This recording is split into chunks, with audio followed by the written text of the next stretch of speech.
Hi Aries, Tagalog Express tayo ngayon. Sun, Moon, Rising Sign, and Venus. General reading para sa sign ng Aries para sa July 2024. Kunin nyo lang kung ano yung nag-resonate sa inyo or nakarelate kayo. Tapon nyo yung hindi, okay lang yan. Maaaring sa susunod na ban or sa susunod pa na mga pag-post ang makaka-relate tayo. Pero naniniwala ako na meron at meron tayong mapupulot dito dahil hindi tayo narito by coincidence.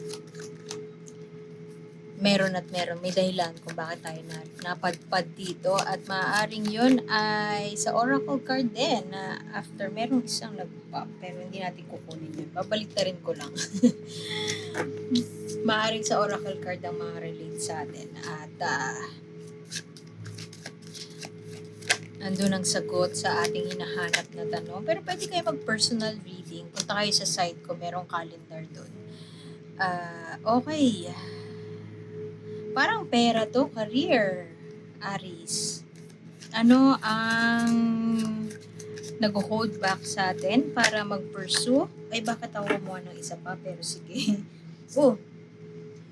Planning, overthinking, analysis, pinag-iisipan ng isang bagay na maaaring hindi ginawa, maaaring may delay, o meron tayong maaaring parang nagdadalawang isip, di tayo sure kung ipupursu natin ang isang, let's say, collaborative project or ipupursu ang isang bagay, let's say, magsa-self-employed na, magtatayo ng business, aalis sa trabaho, mag-resign, at tatanggap ng trabaho na maaaring mababa ang sahod than normal or pero mukhang magiging masaya ka dahil align siya sa gusto mong maging career path. Pwede din naman na ito ay yun nga, may pinaplano kang gawin na proyekto or may pinabala ka na investan pero hindi ka pa sure, nagdadalawang isip ka, parang feeling mo may alam mo, sure na yung plano sa utak mo pero alam mo na marami ka pang kailangang aralin at maaaring meron ding offer sa'yo. Pasensya na sa ingay. Meron din offer sa'yo pero hindi mo tinanggap. Merong nag-hold back sa'yo na may pumipigil na simula ng isang bagay na matagal mo nang gustong gawin or isang bagay na pinlano mo last month.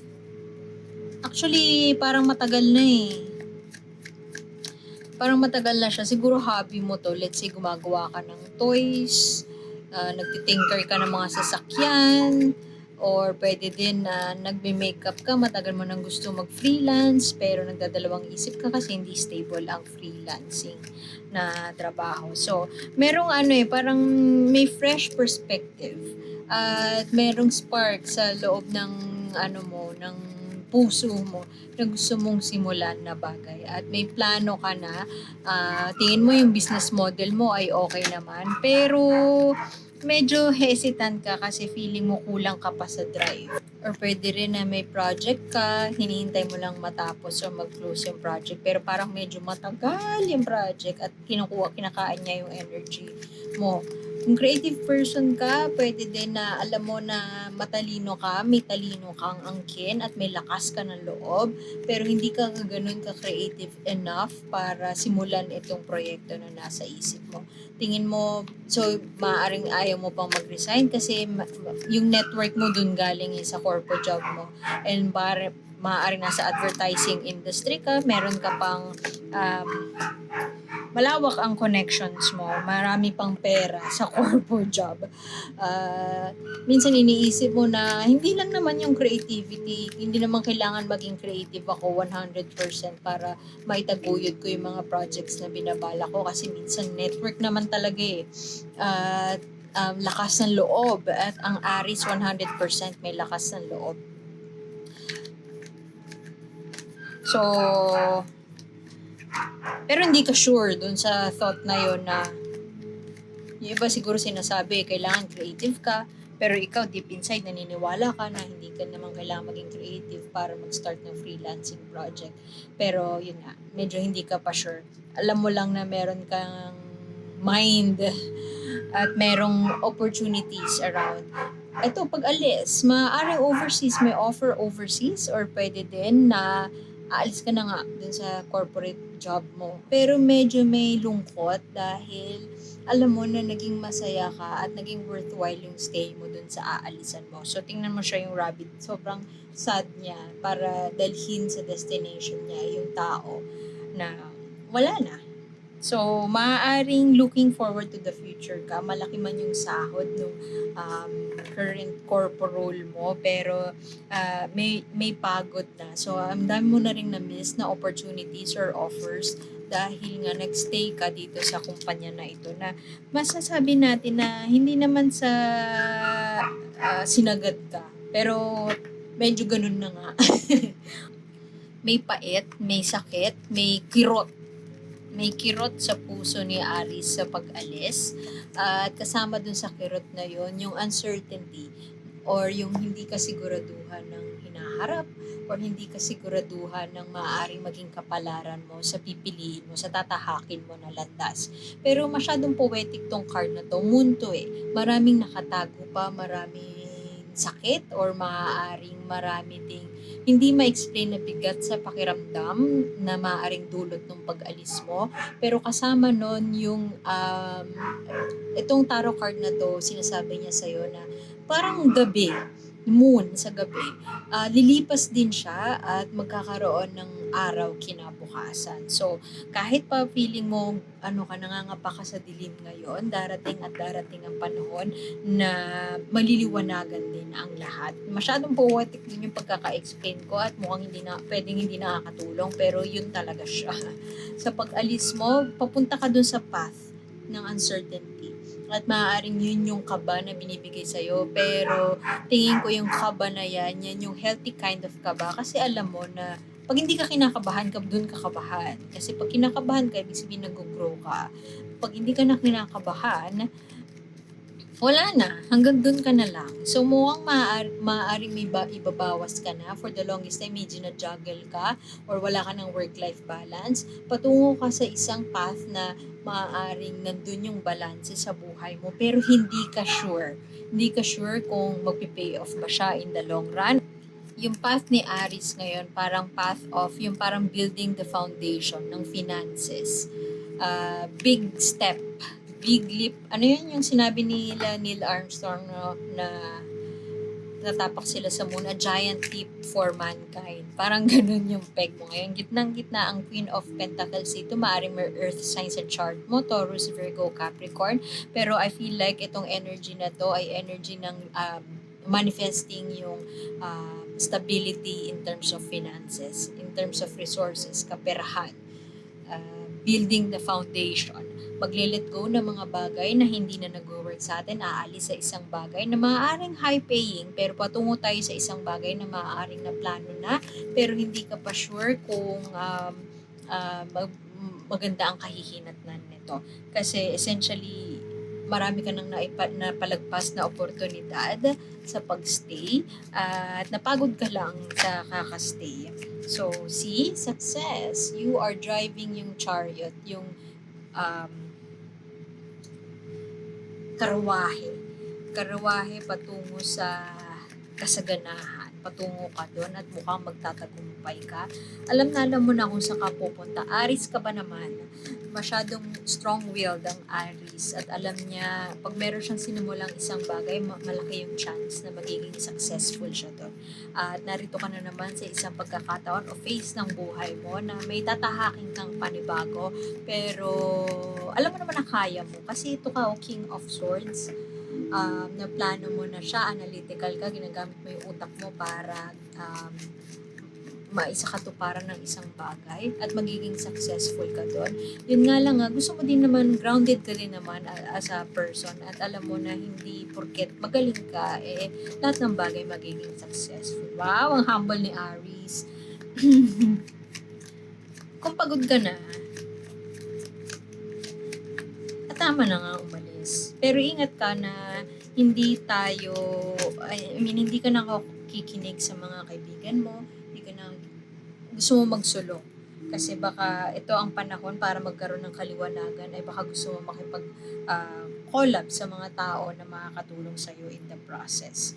Pwede din na masyado tayong stuck sa nakaraan, sa past, kaya siguro nahihirapan tayo mag-move forward kasi masyado tayong um, na-attach na sa mga relasyon na nabuo natin outside work. So ngayon siguro kung hindi ka pa nakakaalis, ang pwede mong gawin is strengthen mo lang yung network mo. Don't burn bridges. Kasi pag binurn mo yung bridge na yon, baka ang sagot dito sa uncertainty na to is wala tutulong sa'yo. Or yung mga alas mo, iwan ka.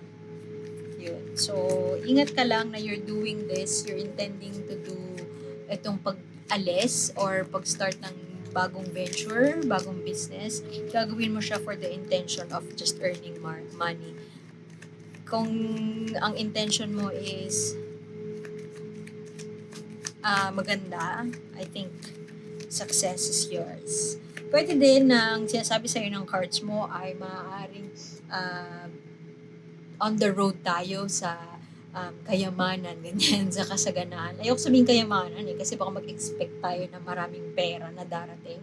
Pero I would just say na kasaganahan, abundance, or feeling of abundance. Sa road na yon, maaaring marami tayong may compromise, katulad ng love life natin. Wala mo ng love life for the next few years. Hindi naman siya mutually exclusive Like, pag naging successful ka sa career, wala kang love life. Sinasabi lang niya na you can't have it all, girl. So, pwedeng may konting hiccups, may konting pagdadaanan na maliit na bagay sa relasyon throughout your road dyan sa pag-build ng iyong empire. So, pero hindi ko sinasabi na, yun nga, hindi siya mutually exclusive. Ibig sabihin, hindi porket naging successful ka sa career, wala ka ng love life. Or either or, hindi siya either or. Pwede namang mangyaring sabay. Pero yun lang ang sinasabi ni cards sa'yo. So, ingat din tayo na yun nga, mag-attach sa nakaraan kasi maaaring hindi tayo, stay tayo sa comfort zone kasi feeling natin masasayang ang lahat at takot tayo na harapin yung uncertainty. Last card. Ay, ang dami. Yan. Last card kay Aries. Ang ganap kay Aries. Bakit ganun? Ang dami, Yan. Isa-isa lang.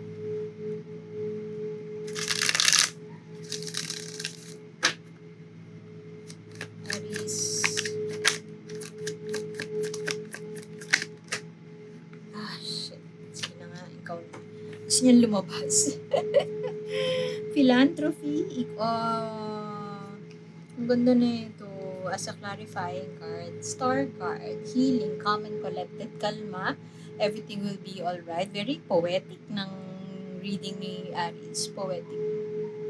Ang star card, star card lagi ito after ng tower. Meron mo nang mawawasak or masisirang whatever. Pwedeng relasyon, pwedeng whatever. Relasyon, mababankrupt, pwedeng ganyan. Basta major sampal ni universe ang tower. Yun yung before nito. After the tower, yun yung ipipick up mo na yung broken pieces and start from scratch or pwede ding start mag-heal, pwede ding start na magkaroon ng hope. Meron mo nang mawawala, meron mo nang masisira, meron mo nang aalis. It doesn't necessarily have to be very devastating, pero usually kasi ang tower, para kayong binuhusan ng malamig na tubig, o kaya yung tiyan mo, alam mo yung moment na parang umakyat lahat ng dugo sa ulo mo, or yung bumaliktad yung tiyan mo. Mga ganong moments. After nun, ang star. Yun na yung a period of pause. Come after the storm, kung may ganun man. So, sa pag-alis mo, maaaring parang feeling mo gumunaw na yung mundo at mararamdaman mo yung walang kasiguraduhan, uncertainty, pwedeng depression, malulungkot, pero ito ay ang hope sa situation, sa sitwasyon. Merong star card. Huwag tayo masyadong maging gahaman, huwag tayo masyadong maging greedy, mag-share. equal give and take palagi para mabiyayaan tayo at mabigyan tayo ng linaw sa mga bagay na hindi maliwanag o hindi klaro sa atin. Excuse me. Anong mensahe mo kay Aries? Anong gusto mong sabihin kay Aries? Uy, retract. Si Opossum. Si Opossum, kapag natatakot, ay nagre-retract. Parang bumabalik siya. Ala, baka babalik ka. Hindi. Feeling ko, when the going gets tough, it wouldn't hurt na magpahinga. It wouldn't hurt. Pag you feel threatened, feeling mo yung pagkatao mo, yung buhay mo, yung lifestyle mo na threaten na, it's time to take a step back. It may refer to itong pag-retract na to, it may refer to your movement forward dun sa bago mong leap of faith, dun sa bago mong sisimulan. Pero pwede din may kinalaman to sa current situation mo. So kung halimbawa, overwhelmed ka na sa trabaho, pagod ka na, overwhelmed ka na sa mga bagay or in life in general, pwede ka mag-step back. Habang habang nakapahinga ka, baka dumating din yung epiphany or dumating din yung liwanag sa'yo sa mga bagay na hindi na naguguluhan ka sa ngayon. So, yun. Huwag matakot na bumalik pag natathreaten na. So, iwan ko na yun dun. Salamat, Aries, sa pagbisita. Like, share, and subscribe lang. At sana makita ko kayo ulit next time. My name is A and see you soon. Visit nyo yung Instagram for daily 3-card spread. Ay, hindi pala daily, every other. Basta may daily may reading doon. May tarot for the day, ganun. And then sa site naman, nasa description box naman, pwede kayo mag-shuffle daily ng oracle card. Message for you from the universe. So, salamat and see you soon. Bye-bye!